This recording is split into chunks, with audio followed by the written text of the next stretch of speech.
Okay, let's go make our no-sew straw broom.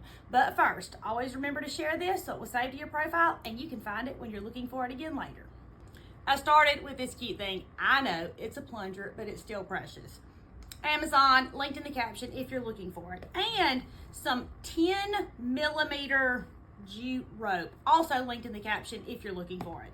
Then I cut my rope into a whole bunch of 6-inch pieces. I didn't count them before I did this. I'm sorry, y'all. I used about half of what came on the spool. And I'm not sure if it's gonna be enough or if we'll have to do more, but we're gonna start with these pieces.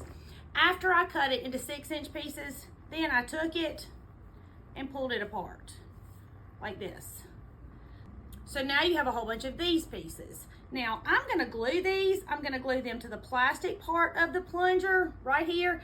And then I'm gonna come back and glue a second row on top of the plastic part. So on the wooden part. So I'm gonna have one row on the plastic and then one row on the wood. I'm sorry, I'm not looking at y'all. I bought a monitor to show me where I was in my screen on my phone when I'm videoing for y'all to make sure that you can see what I'm doing, because what's super terrible is to do a whole project and realize that you weren't in the frame and then you have to redo it or scratch the project. So I bought this monitor and now I can't remember to look at my phone. I keep trying to remind myself. So y'all bear with me. I'm going to figure it out. I think I'm going to make me a big sign with an arrow that says look here. I'm doing this voiceover and I keep thinking look at me, Tammy, look at me, but I'm not looking at me. I glued one row to the top of the plunger and then I glued another row around it, and I went back and filled in any spots that kind of looked empty.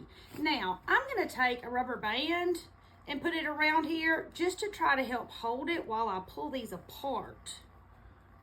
So I've got my rubber band on there. You see that? Now I'm going to come back and I'm going to take all of these apart again. So we took them apart one time, and now we're going to take them apart a second time. The big baby has decided this looks like a feather duster instead of a mini broom because of the size. But I think it's cute just the same, even if it is a feather duster. But you could do a full-size plunger, and I'm not saying I'm not going to before the season's over, because I absolutely love how cute these are. And this would be a great project to do with your little people. Oh my goodness, y'all, this is so cute. I have this thin crochet ribbon that I'm going to use, but use whatever you have. Regular ribbon would be fine. Eyelet lace would be gorgeous. Some more of the straw would be precious. I'm going to cut a piece that's 30 inches long because I want my bow to hang down long. Now you can cut yours shorter or longer, wider, whatever it is you want to do. And I'm going to come around our broom, but I'm going to come below where the broom straw starts, right here, down here. I'm covering up the rubber band and making my bow all at the same time. And here we go. Is this not the cutest ever? It's going to be so precious next to a witch's hat, or maybe even a little mini hat hanging from the top of it. So cute.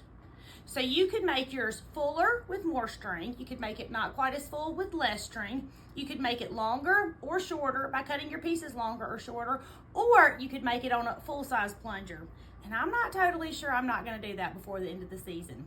My name is Tammy. I'm your favorite sewing teacher, and I would love for you to come sew with me.